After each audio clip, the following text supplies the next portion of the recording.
Welcome to AutoSave. I'm Camille Salazar-Hadaway with my co-host Nick Andrade. How you doing, buddy? Pretty good. How are you? I have pigeon problems though on my balcony, but that's ongoing and I won't get into it. I've already got into it so many times. No. I need to hear about the pigeons because now I just picture, from Animaniacs, the pigeons, like they were like the Godfathers. Yes. Oh, yes, they were. I love that's those what guys. I picture now. Just three pigeons outside of your balcony scheming. That might be the case because my ongoing war with them, I mentioned this so many times. People are going to kill me for this, but okay. There's pigeons across the way, a huge family of them or whatever. When I moved in, there was a lot of pigeon poo. Like this is where they hung out. This is where they had babies on the balcony, whatever. So after everything was cleaned, they just kept coming and they really taunted me and really I knew they were doing it on purpose. And then I put up a net. I paid for a net to be put up and everything's been great. But this weekend I noticed 3 separate little droplings, but I don't know how they got in because I don't think they're smart enough to either get in or get out as well. It's got to be one or the other, or they got in by accident, but then they don't know how to get out. So I'm trying to figure out what the hell happened. Man, it seems like you do have a pigeon problem, and you better watch out for those windows. They're probably watching you, keeping tabs. They are. You don't want the Godfather pigeons to get you.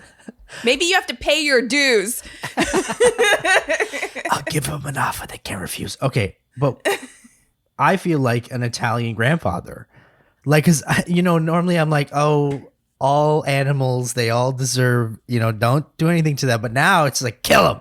I want to kill them. Kill them all, every last one of them. You're like just in your living room. There's no lighting, just a little bit of sunlight from your blinds, and you're just scheming in a tuxedo or a suit, and you just have a little glass of rum with a cigar, and you're like, we need them done. How are we getting rid of them? This sounds like a great plot. I'm going to start writing this down, make a movie out of it. Yes. And although we have great plots here, we do not make movies on this podcast. No. We instead share our love for the games we love with you. We're kind of like a book club, but a cool book club because it's video games. We walk through games and we give you guys our impressions, and we want to hear from you as well. Now, we wrapped up the first game that we played here on AutoSave. It was Spider-Man Miles Morales, an amazing game. And we are moving on to our next game in our saga. Get down here, Merc.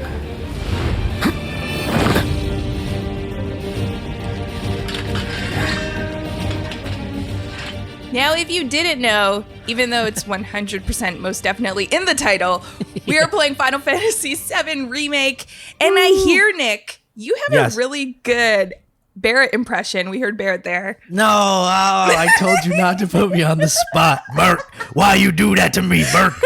There we go. That's it. I love that. That's kind of like a mix-up of Barrett and Mr. T, which kind of Barrett was, inspired by Mr. T. So good on you for that I see one. That. Thank you. So why did we pick this game? Well, I don't know. Maybe it's one of the biggest video game franchises in the world.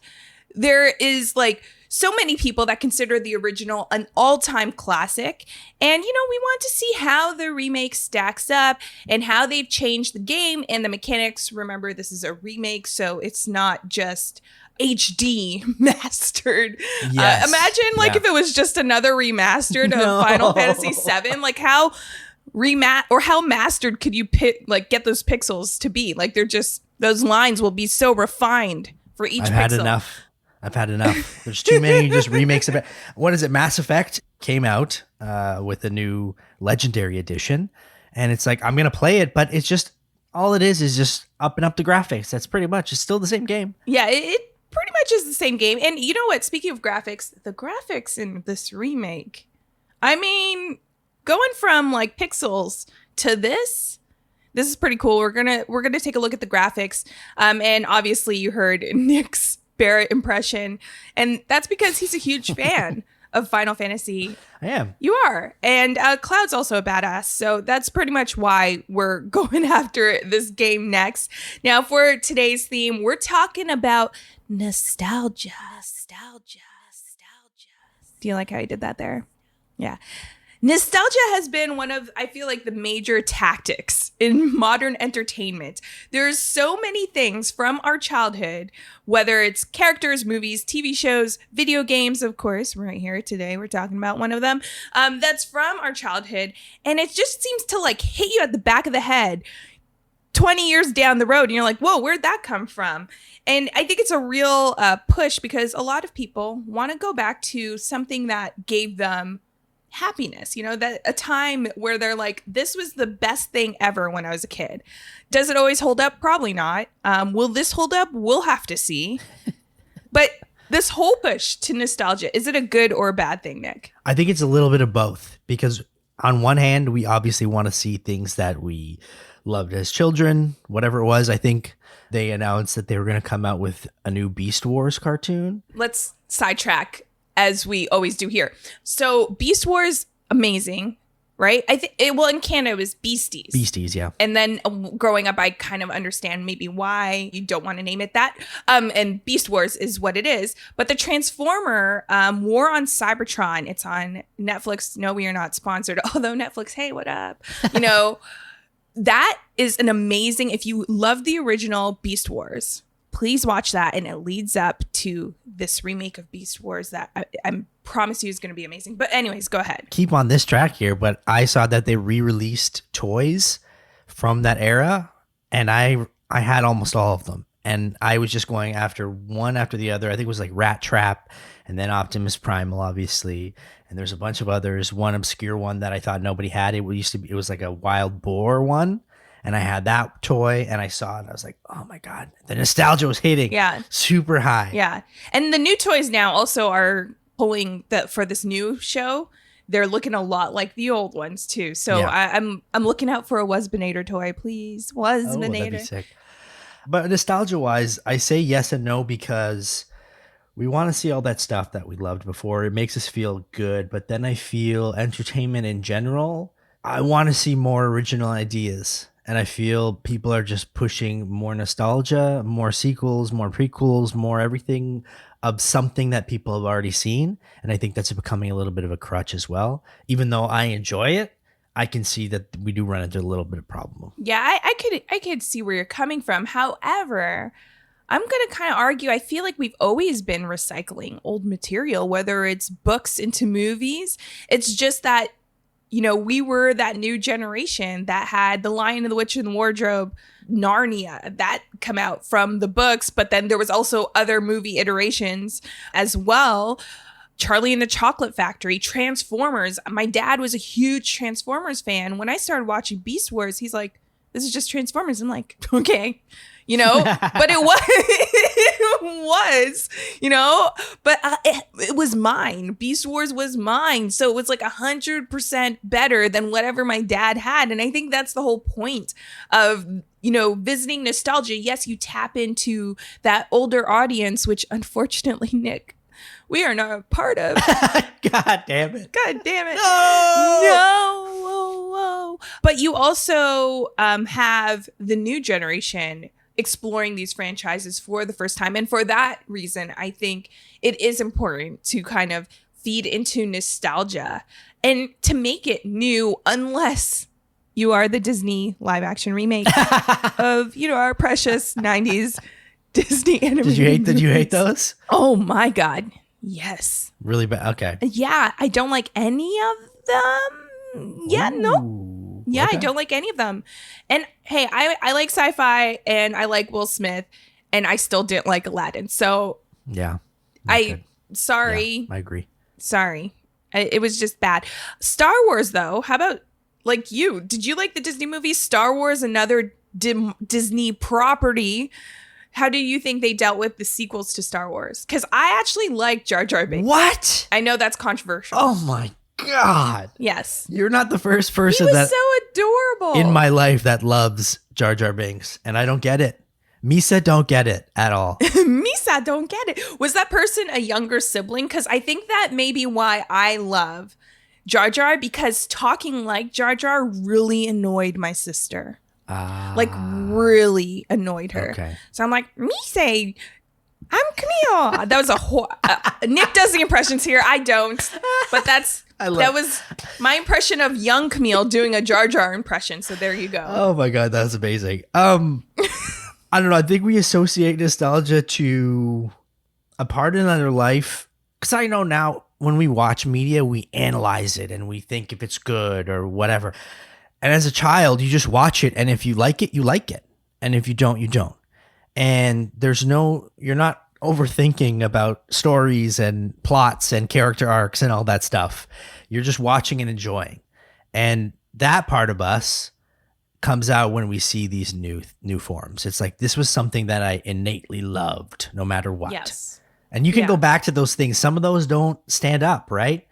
But you love it because you loved it. Mario Brothers movie. I thought it was amazing. God. You know, the show and everything came out after it is horrible. But that nostalgia piece, like I'm a younger sibling. So even my sister, she grew up in the 80s. So Never Ending Story was one of those things she forced me to watch. She like sat me down, made my eyes like open up. I couldn't blink, but I actually loved it. And I think that's a whole part of nostalgia, whether it is a remake or you going back to visit something that made someone else happy in your life. There's just a warm, familiar feeling about that you're a part of something else. Even for the Star Wars sequels, I think for a lot of the younger fans, because they may have heard of Star Wars, they see their parents geeking out about it, just to sit in the movie theater and watch maybe, you know, The Force Awakens is the best one of the sequels. It is. I agree. Yeah, it is.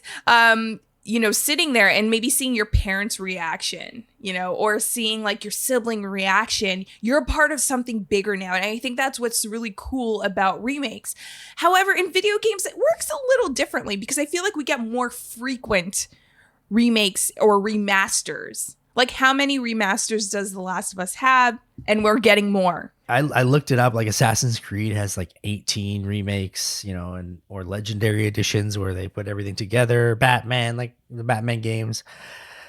I think the one we're looking at specifically today, Final Fantasy, this is a remake where they went in and completely made a new game with the same ish story or whatever it is.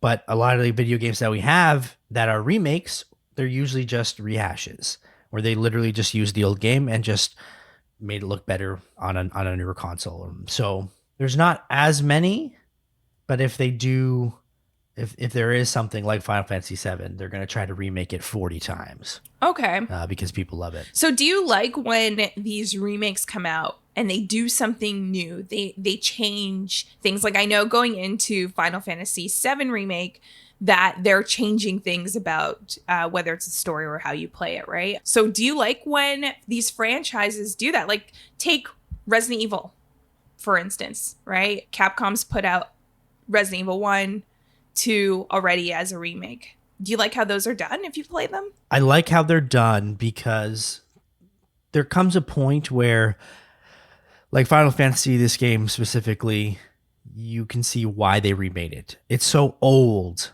that if they do make a complete different remaster or remake of it, it looks good.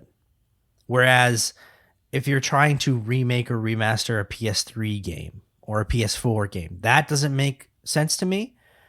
But if it's so far down the line, and like Resident Evil, what was it, PlayStation 1? First PlayStation 2? Yeah.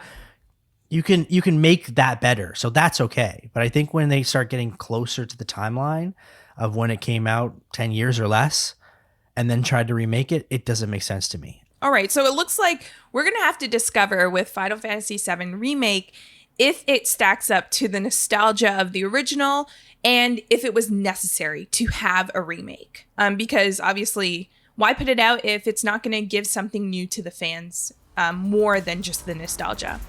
After the break, we're going to dive headfirst into Chapter 1 of Final Fantasy VII on AutoSave.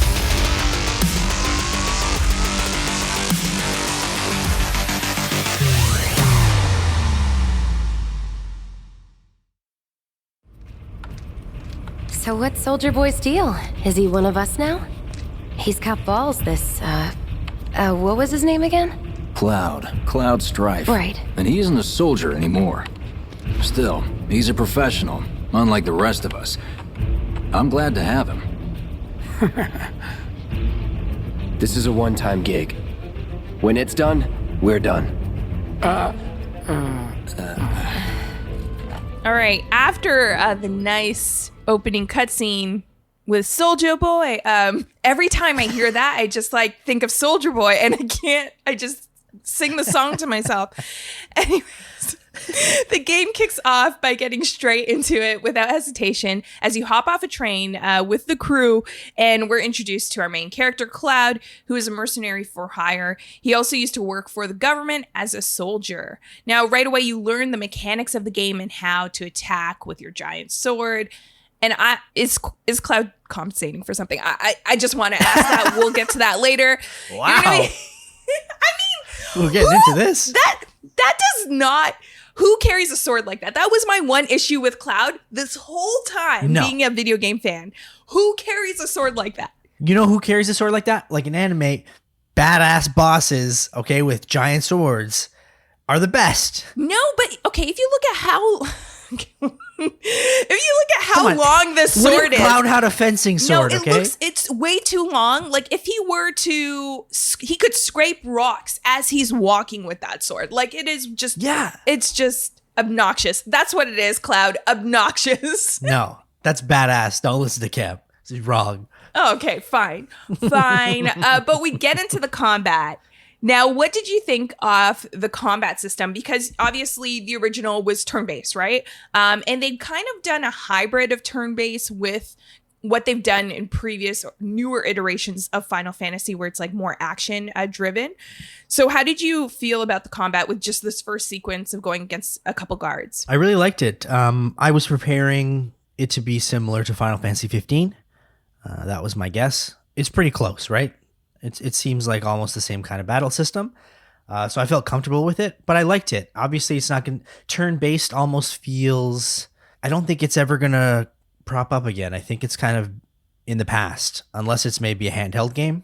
So I understand why they didn't use turn-based. So I like the flow of this. It feels action-y, but it almost still feels like a Final Fantasy game. Yeah, like they've done this interesting thing with the combat. And, you know, as you play through, you know, this first chapter, you get a real sense of how they made that hybrid turn-based feel while you're playing it as an action game.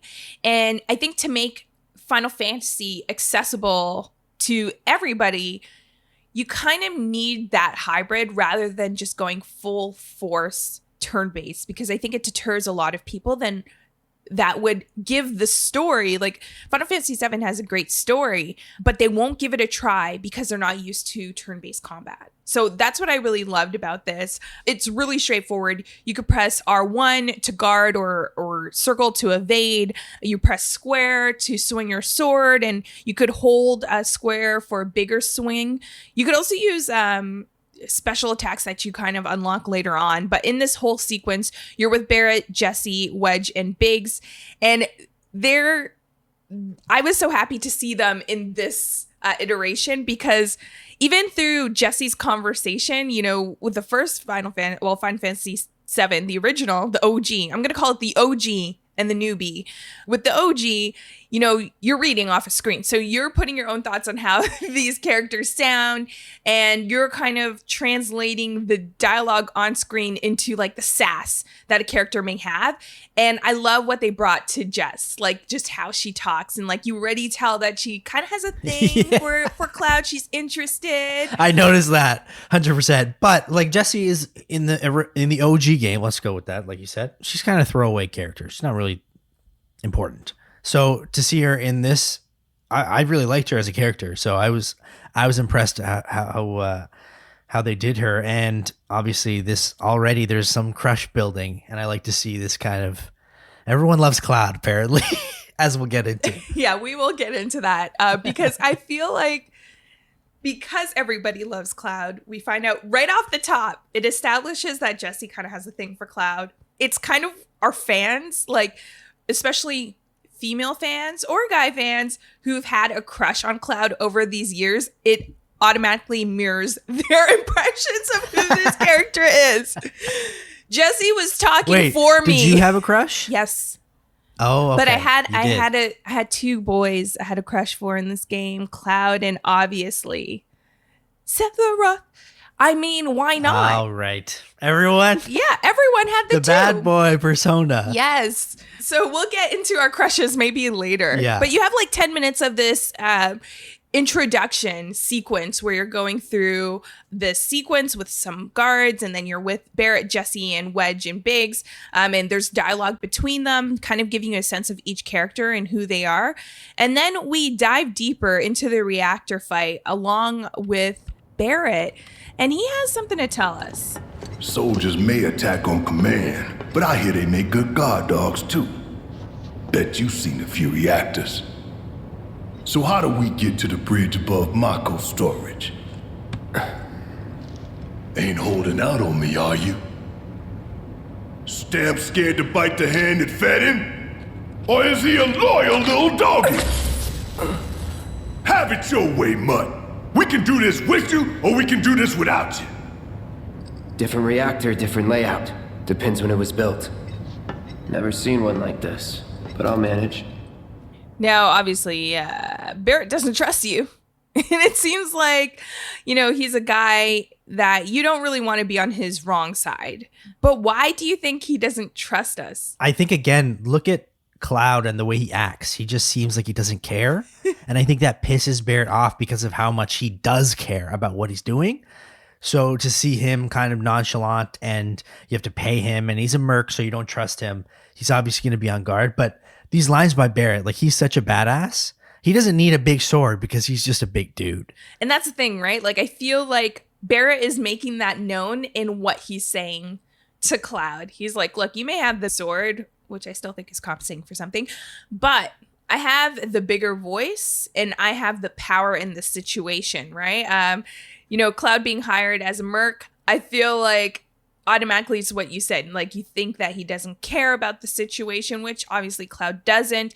His smug look all the time. He's just like kind of like a teenager who just didn't want to go to the groceries with their mom. Like, he's just like, I'm here. What now? When do I get to go back home and play video games? Every teenager in an 80s film, or like the bad kid, right? Like in Breakfast Club. He's like that kid. Exactly. Yeah. Now, once you get through some doors and you unlock them all, you fight more security guards and you unlock Punisher mode. Now, in this mode, you could use it by pressing triangle, and it makes your attacks faster, or I think it actually makes your attack slower and it reduces your defense, because Punisher mode it's heavier attacks. So your swing is a bit heavier, but then if you're trying to evade a few shots at you, it's going to take a lot longer to do that. I noticed that too. It was, I meant like the sword swings are really fast, but yes, you can't dodge anything because you can't run. So if you use that mode and you're trying to dodge, it's not going to happen. But I use that mode quite a bit, as I don't care how much damage I take. Of course. How many times did you die in this sequence? Oh, so many times. Oh my gosh. Okay. I can't wait to hear about all the time. Just in general, this game. Yeah. All right. But was Punisher mode something you went to often? You say you like using it nonstop? Yeah, I use it quite a bit, because then I would just use someone else to heal me. So I would just switch to them, cure, and then go back Punisher mode. And then, because it builds up your tactical points, your TP, pretty fast. So I started that way. I started using Punisher mode a lot, and then I was like, wait, this is not tactical. I'm getting hit way too much. I was trying to go for the evades in the block mechanics a bit more, just because I like making sounds when I play, and I'm like, yeah, take that. Speaking of sounds, though, if I'm doing like a special move, I usually go on my chair like I make like some hand movements as I do it. Oh my gosh. So I feel like I'm in We it. are not scary people, if you're listening. We just have weird quirks, okay? We're still nice, okay? We're nice people. But yeah, like I just wanted to try to play the game as I would if I were in Cloud's boots. So that's kind of why I went with both tactics throughout. One thing too was Punisher mode, I think, would be best if you're trying to play smart when they're staggered. Yes. Obviously, because that's when you can just go to town on them. Exactly. Or even to help you get to that point. But it really depends on the type of enemies you get. And throughout this sequence, Cloud does the whole brooding, I'm a mysterious guy thing, and has weird flashbacks, and they're like kind of like glitches. So you know that there's something happening, and it's hinting that his story is bigger if you're not used to, you know, Final Fantasy and the whole story that 7 brings. Now, then we get to another cutscene. These sewer rats appear to call themselves Avalanche, sir. We are currently investigating whether they belong to the same group that made the attempt on your life. Rest assured, our inquiries will not take much longer. This pump's sole purpose is to drain the planet dry. While you sleep, while you eat, while you shit, it's here sucking up Mako. It doesn't rest, and it doesn't care. You do realize what Mako is, don't you? Mako is the lifeblood of our world. The planet bleeds green like you and me bleed red. The hell you think's gonna happen when it's all gone, huh? Answer me! You gonna stand there and pretend you can't hear the planet crying out in pain? I know you can! You really hear that? Damn straight I do! Get help. Say that again! Say that again. Now, we learn a lot from this cutscene, and we're introduced to what seems like our bad guys. I've always messed up his name. Heidegger. Yeah, Heidegger. And obviously the president of Shinra. And they're monitoring us, although we think we're being really covert and sneaky getting into this reactor, but apparently we're not. And we are revealed to be Avalanche, who's a group that's trying to stop Shinra from extracting so much Mako from the world. This is a very interesting sequence when you see this cutscene. What did you think about it? Because it kind of gave me the sense like, this is where my doubts came. Okay. It seems like there's these monologue like discussions that are happening. And when you see the cutscene, it's just like Barrett giving his monologue to Cloud rather than like, yeah, he could be passionate and everything like that, but it still doesn't seem like his movements are natural. It seems like he's presenting his thoughts. Oh, okay. And I kind of got that feeling throughout this first chapter. I honestly didn't even think that. Is this because it's Japanese and then translated into English, and then maybe their style of how they're presenting things is a little bit different? I don't know if it's that. I just think it's the choice that it was made to have these cutscenes. Like, I feel like there could be a lot more happening physically in these cutscenes that could have the dialogue over top of it, rather than just Barrett yelling at Cloud and just literally standing there. That's what I'm saying. Like, it just feels like it doesn't seem like a natural motion. Like, if there was a motion capture artist where it would seem like, oh, we're having a conversation. We're breaking into the Mako energy. I may be fiddling with a gadget that I have in my hand. But it seems like there's a lot of waiting while the dialogue is happening that it just takes me out of feeling like this is natural. So you're just saying they're standing there in a Mako reactor. They're trying to destroy it, but they're not doing something that they should be doing while they're there. They're literally just standing there and having a conversation. Okay. Yeah, or the excuse is the others are doing something while you wait, you know?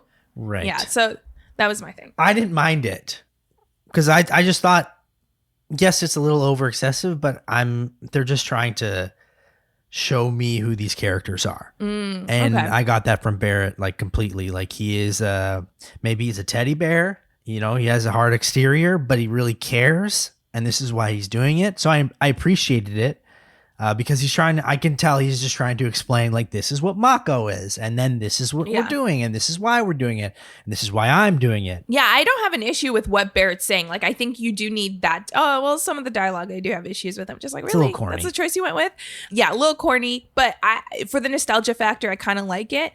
But it's just that I feel like there was more happening on screen at this point where I feel like it was natural. That was just a little side thing I felt. Yeah, so you find out that Mako is kind of like the lifeblood of the Earth, and it's a liquid form of the planet's life stream. So this is like everything to everyone.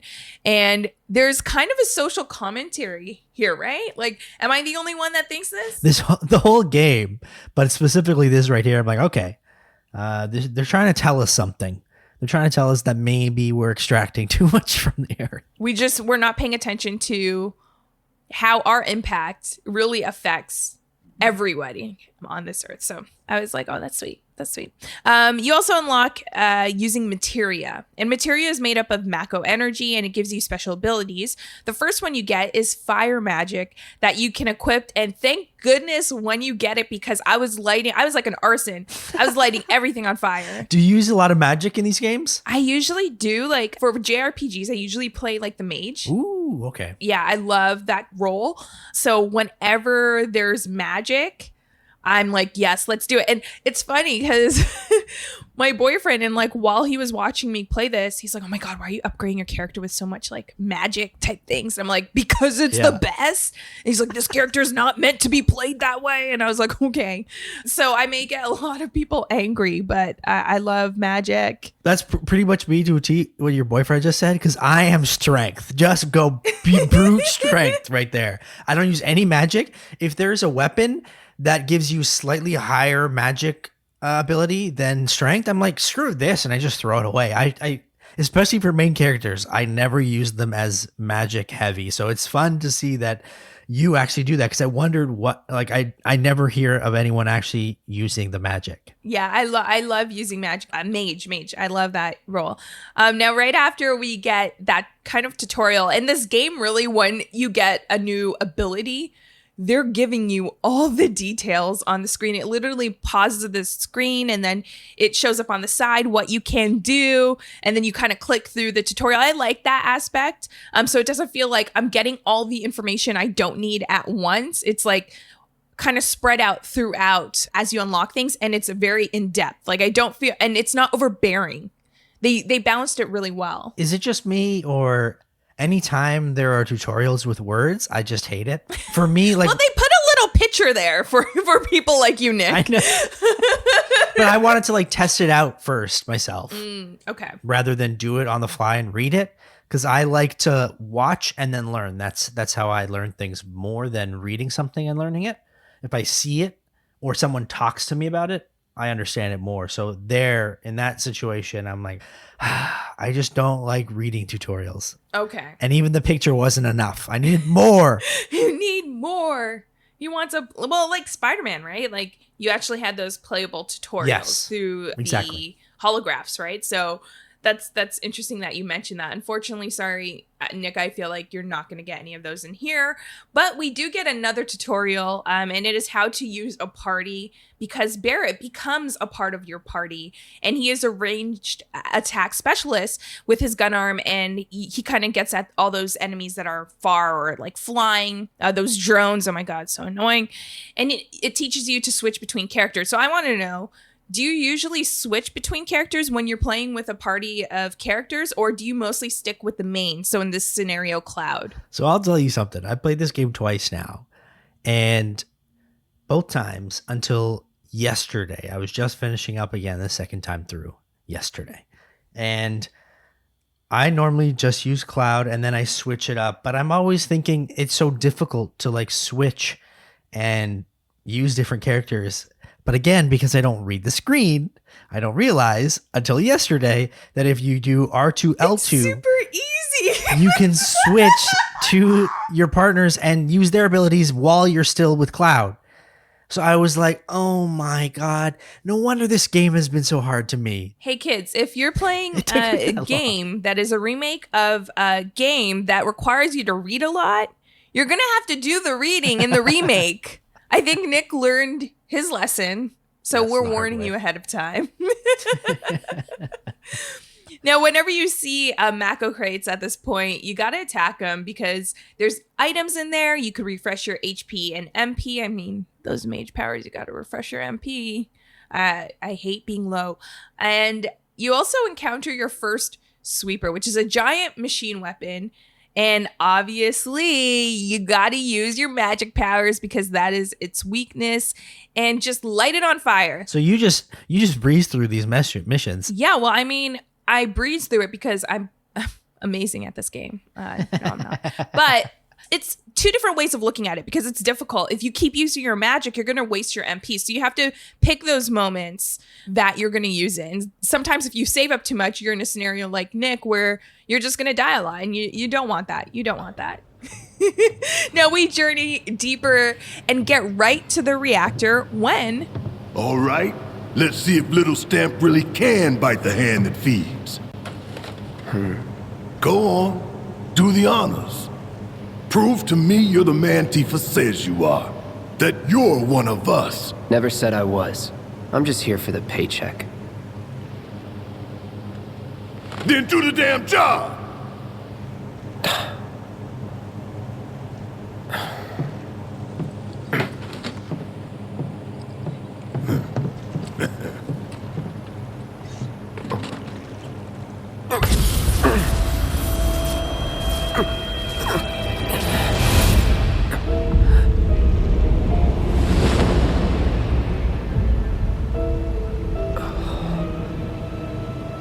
What's wrong?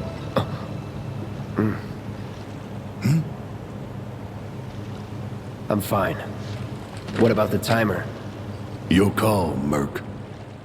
Now, if Cloud's moans and groans and brooding wasn't enough to tell you, there was a lot to unpack there. There was this weird flashback again to a feather. I mean, okay, sure. And Cloud really doesn't care about what he's doing, even though Tifa, as Barrett mentioned, is his friend. And Barrett wants him to kind of set this timer to prove that he's a good guy. But Cloud really doesn't care. He's in it for the money. And Barrett says, just do your job then. Do your job then. I can't do Barrett. That was good. No, I think that was good. Don't lie. No, Don't I'm lie. not lying. I swear. I thought that was okay. You're working on it. It's getting better. 100%. It's slowly getting there. Now, at this point, you could choose from 20 minutes or 30 minutes for this bomb timer. And this was the most anxiety, the anxiety that I got in this whole first chapter. I hate when games out of nowhere, you don't expect it. They're like, you have a choice to make. At the very beginning of the game, I'm like, oh my God, will this change how this plays out now? Like, what's going to happen?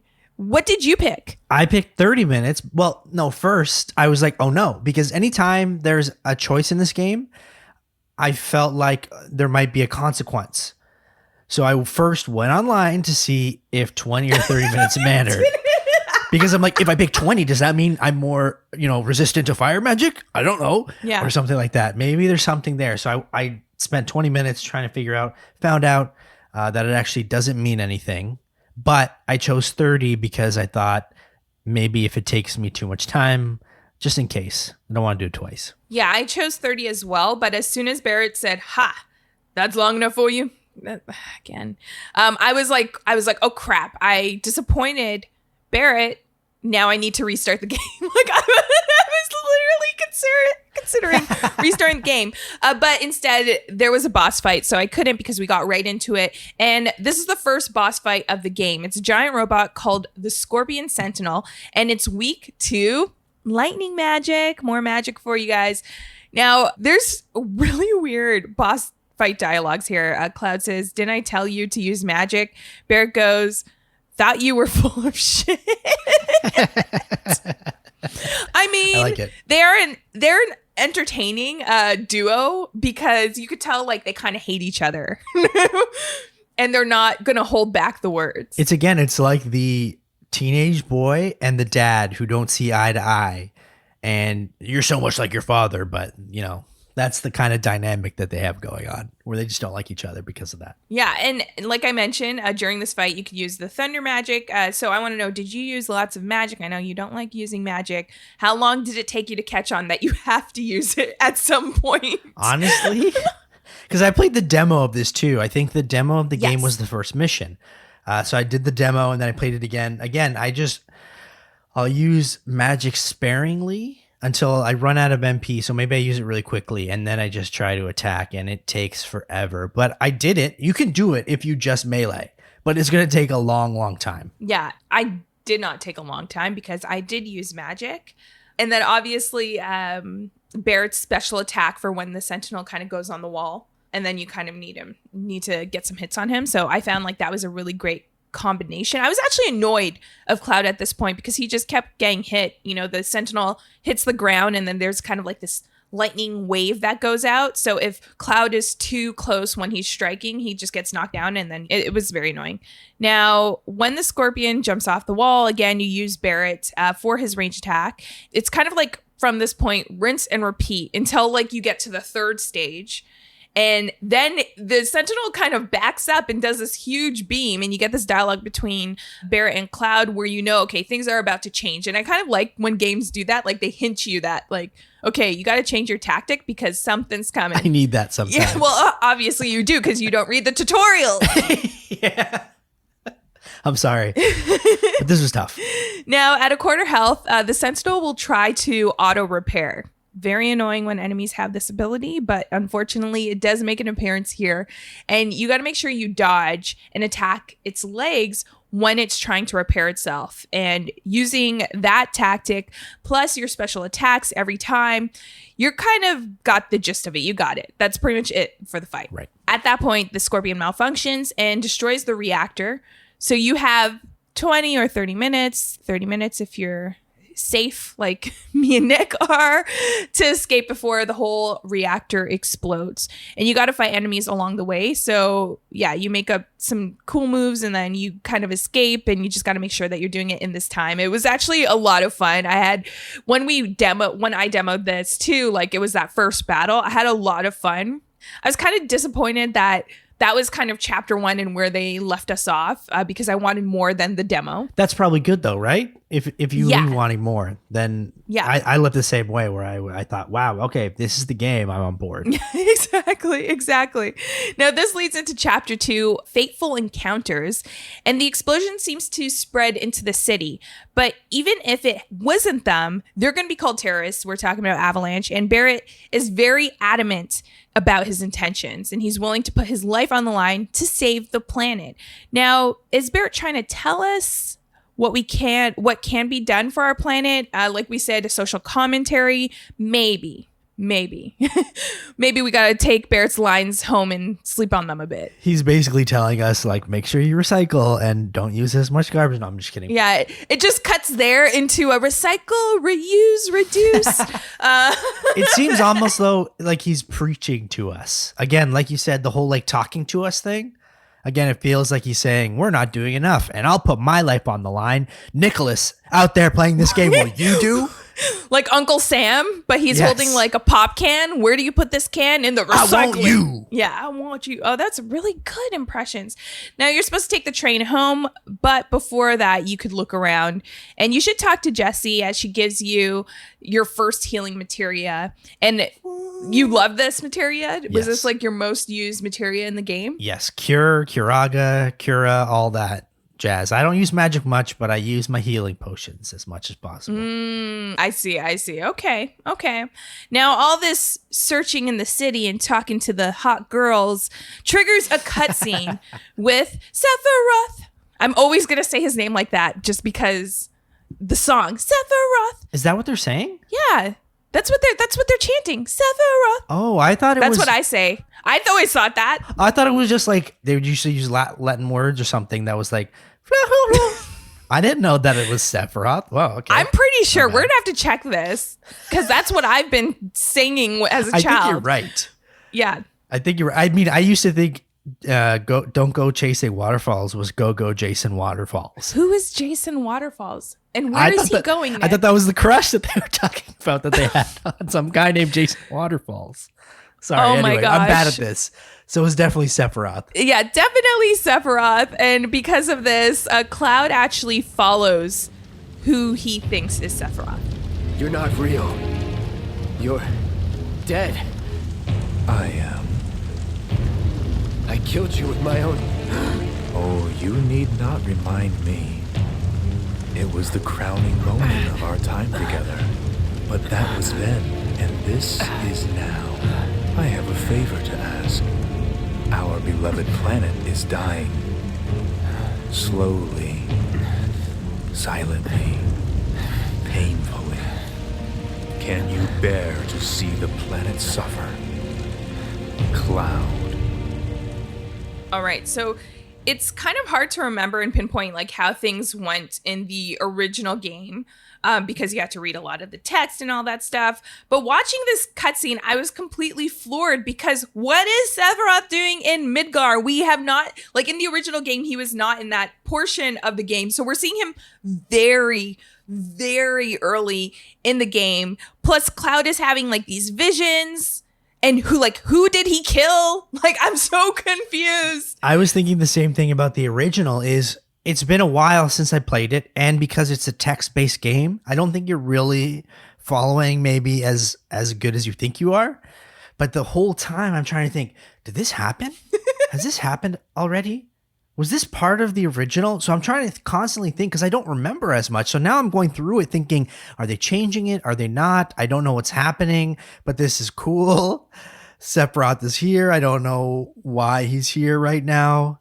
But it's so hard to like just pinpoint your memory on these things. So it's almost like you're going through a new adventure because now you're doubting what you saw before, or if it's changed, or maybe it's, you know, they're doing something different about this game. Whatever it was, I was like, okay, this is pretty cool. It's like a case of the Mandela effect, right? Like where you're like, wait, did I dream the first game? Because I don't remember. Like, did that even?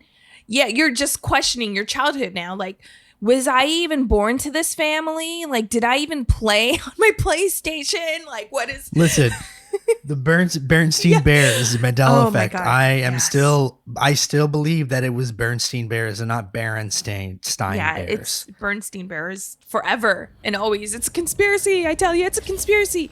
But you know what? Right up until this point, you know it's not over, though.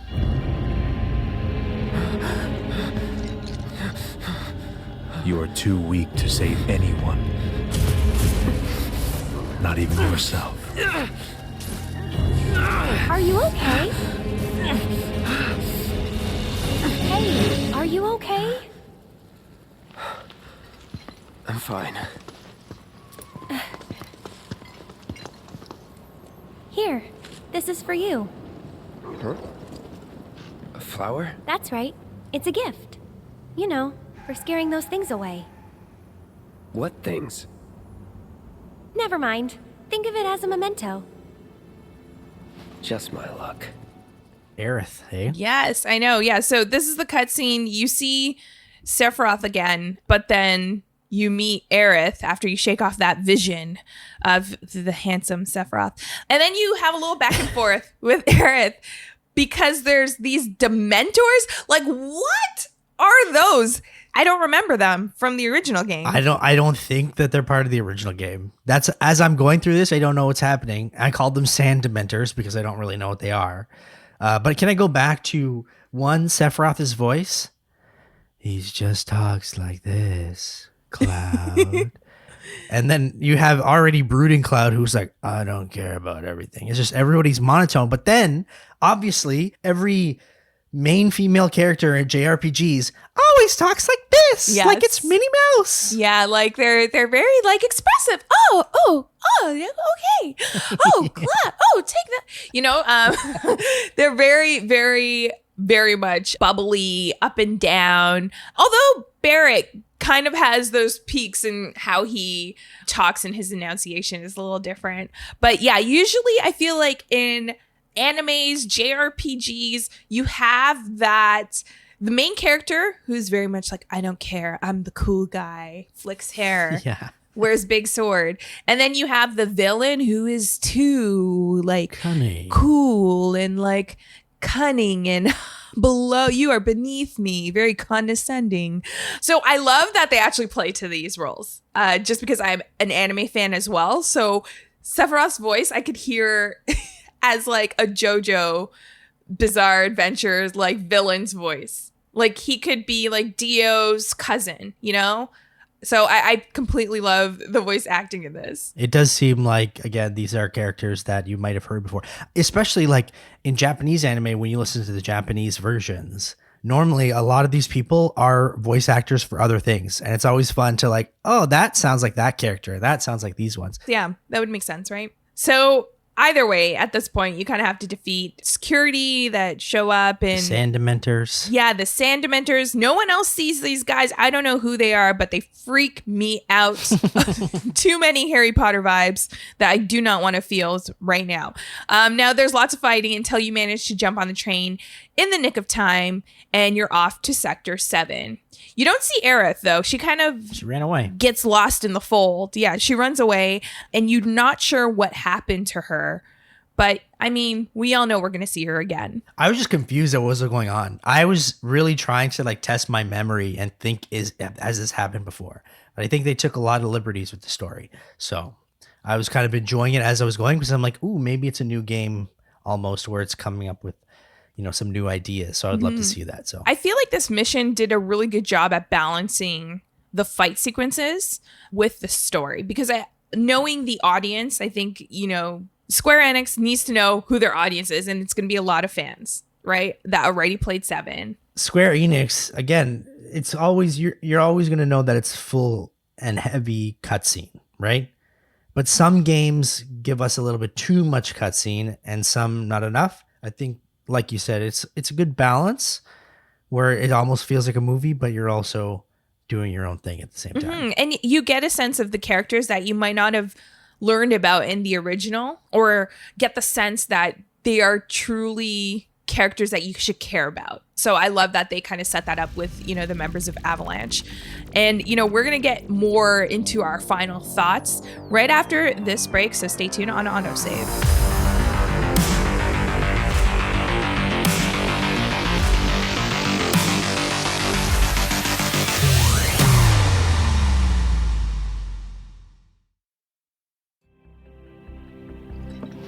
Take a good look. It's because of that great big pizza in the sky that people down there gotta struggle to survive. Shinra sucks up Mako while the soil turns to dust, the air fills with smog, and the flowers die. Then leave and don't look back. That's what's always worked for me.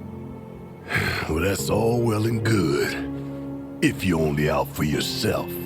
But the folks down there don't have the luxury of choice, Welcome back to AutoSave, where we like to brute here, just get all oh my god, why is this happening? Okay, stop talking. I just need to be paid. Oh my god, why is this happening? Because oh my god, because we're exploring the world of Final Fantasy VII Remake, and of course Cloud loves to brute. But you know what? I love when Barrett has his clapbacks.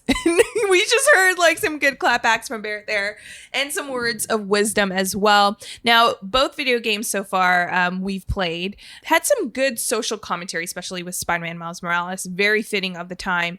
And we're hearing now with this, just within the first chapter, talking about the environment and our impact on the environment. And you know what? I'm all in for it when video games do this. I agree.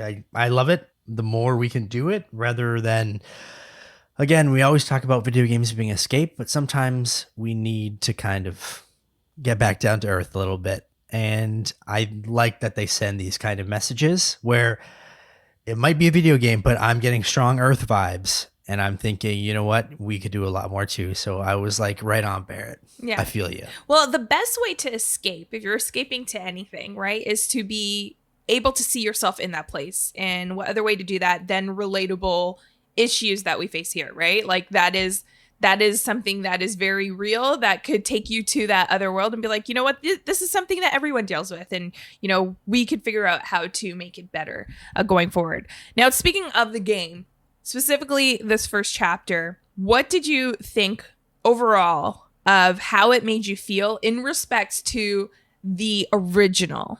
At this point, because jumping in, we're both very hopeful. We're fans. We're loving it. You want to do your Barrett impressions. You got a few in there. But do you felt the first chapter lived up to your hopes? Where you're like, okay, yeah, I want to keep playing this. Yes, I think I was on the hype train with seeing the trailers, seeing the graphics, seeing what they were going to do to it. Again, I suspected it was going to be close to the model of Final Fantasy 15. In terms of how they were doing it. So I was on board and playing the first mission. I remember playing the demo at first and I was like, wow, okay, I need more of this game. This looks incredible. As we dived more into the second chapter, things were getting a little weird for me. So I wasn't sure how to feel because I'm like, is this the same story I remember? So I was getting confused and I wasn't sure. So it was kind of affecting my enjoyment of it. But at the same time, I just really love seeing these characters in full 3D models in their best climate that you can see in their best landscape. So I really loved it. Well, we talked off the top about nostalgia and the reason for a remake. Is there a reason? And I feel like we're getting a sense of that. Like off the top, they kind of tap into our nostalgia when you see Cloud running into the reactor and they pan up to like that famous like picture. The cover of it, yeah. The cover, thank you. The cover of the artwork of the OG. That's iconic now, right? People have that framed in their rooms because they love, like that just hits so much nostalgia levels. So they get you captivated by doing that. But then they keep you interested because you're now getting a new sense of the characters you would throw away, like you said, you wouldn't give attention to. And there's a purpose there. That to me is now building the case as why we need the remake. You know, obviously, as we go through and understand where the story will lead us in the end or how it plays out through the bigger parts of Final Fantasy VII, we'll get more of an understanding if there is a purpose, but it's starting to build that argument. And I like that they did that off the bat. It's kind of like Square Enix knows that people would question, why do we need a remake of this? Other than just beautiful graphics and seeing these 3D models of these characters that were just 2D before. I think the story that they've told in the original game, you know, they had things like Advent Children, movies or sequels or whatever, trying to kind of build these characters up more through other types of media. But when I played it the first time, I understood like this is a game that needs to be remade. It is a game that should be remade because it's so classic. The story is so well built that we can see it in this new PS5 Xbox era. We can see it in better media and we can play it now. I think a lot of games don't need that reboot, but I think this was one that should have had one. And I think this is why it's so popular because I think they knew it would be a hit. The other thing that they do, they keep you captivated because these are characters that you wouldn't see 3D rendered before, and maybe you wouldn't give the time to for like Jesse and Wedge. But they also throw you in for a loop because like we were saying, what is happening? What is going on? We're not supposed to see Sephiroth this early. What are those Dementor flying things? Why does no one else see them? So it keeps you interested into seeing how they will change up elements of the story. It prepares you that there will be a change. Sometimes when you see these remakes and they don't necessarily prepare you, I think a lot of fan bases are like, this is not how it was supposed to be. Right. Right? Yeah. And I think an important part of setting fans up right is letting them know off the bat what to expect.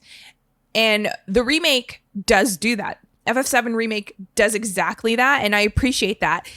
But what I appreciate even more is the soundtrack. What did you think of the soundtrack while you were going through? 100% agree with you. It gave me goosebumps. I love the soundtrack in a not 8-bit game, but a very old game was incredible. I can listen to those tunes every day, but the way that they made this such an orchestra, and I've been to some Final Fantasy orchestras, and those are incredible. And they use that the same way in this game, and the music score, when you get into battle for the first time, you're in it, and you're like, oh yeah, here we go. This is Final Fantasy VII, baby. Well, I feel like, you know, when you have a franchise like this, a part of that franchise is the music. Like the music itself is kind of like its own character. It's so iconic. You know, you know what to expect from it, and you're happy to kind of jump in and see how they how they will reimagine the music. And you can't change it up too much, but you just add more oomph to that. And I feel like they do that so well.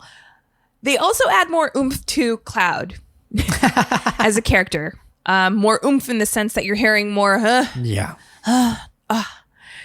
Now, what did you think of Cloud? Do you feel like he's a likable character at this point? Because we know people love Cloud. But say we were jumping in for the first time, not knowing Cloud beforehand, just seeing his blonde hair and huge sword for the first time. Would you like him? No, I wouldn't. And I can admit, off the hop of this game, I didn't like him. I didn't like using him. There were other characters that I liked using more because... Like in Remake or Remake. OG? In Remake. Okay. OG, again, Cloud to me is a hero-ish type character, the main character, but you don't really understand how much of a moody, one-word answer kind of guy he is until you see him in this game. Because the only other instance I got of him talking was in Kingdom Hearts, where he was brooding and he was sad or whatever, but I understood why. But now in this game too, I see him as the same type. And so I'm not really relating to him as much as I did, because I didn't understand that he was a brooding character back in PlayStation 1 days because I didn't hear his voice. I see. I guess I never really gave it too much thought to who Cloud was as a character back then. More the fan art and the fan stories people would create, like the fandom around Cloud, I think made me love him more as a character, which is interesting. You could really tell how fandom shapes a franchise, just because I feel like Cloud originally, besides how cool he looked, and yes, I understand he looked really cool, at that time for video games, there was just that generic hero. Yeah. That had kind of the same story. They didn't really talk much, especially because there was no VO. It was mostly what was written, and all the other characters spoke more than the hero, if the hero spoke at all. And me being a Legend of Zelda fan, I was just used to being the hero. There were some funny moments in the original in terms of Cloud and how he reacts to things. But coming into the remake, yeah, I think I was oh, he's a real jerk. I really do not like Cloud. He's kind of spoiled, entitled. Why did he even take this job if he's gonna stomp his feet and mope around throughout the whole thing? Right? But I was more interested in the other characters as well. Me too. I love good characters and I love being the good guy. So him being brooding and kind of an asshole turned me off to wanting to play as him. Yeah, it's very different than what we've experienced with Miles, because Miles was really lovable off the bat, right? Just a kid that you just want to get to know, and he thought of the world so ambitiously, and that we're all capable of everything. It seems like Cloud has been jaded, and we know that he has, and we're seeing that in his flashbacks. He doesn't care about anything. So you're getting a sense that he does suffer from his experiences, and maybe he's struggling with that, which is making his personality like this. And I'm hoping that there's more that we will see of Cloud whenever we see that. That is one in-depth answer. Yeah.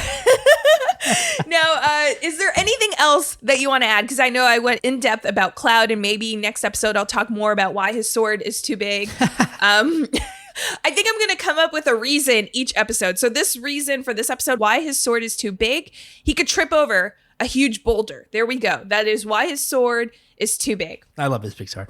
Nostalgia-wise, it gave us all the hits on those first two missions.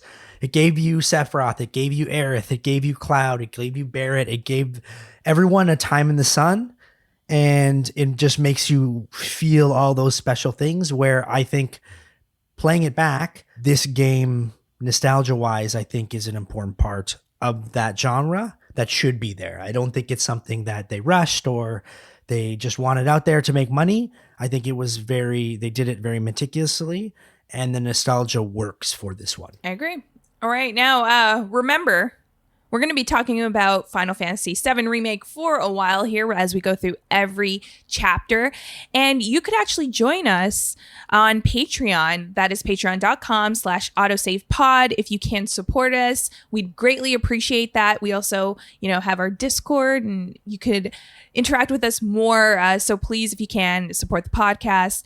We'd greatly appreciate it. But we're going to also have more episodes diving deeper into the world of Midgar and Final Fantasy VII Remake. And maybe we'll see another familiar character that's another fan favorite, maybe? You made it. Where'd you get that? I can't remember the last time I saw a real one. So you'll just have to find out next time on AutoSave. AutoSave is produced and hosted by Nick Andrade and myself, Camille Salazar-Hadaway. The show is also produced by Dylan Wilson.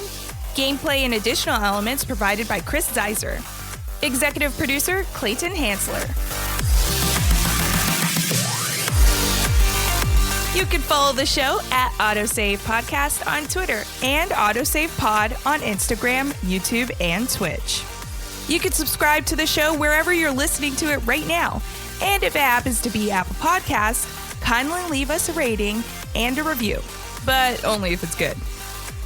AutoSave is a Soda original hosted on the Soda Podcast Network.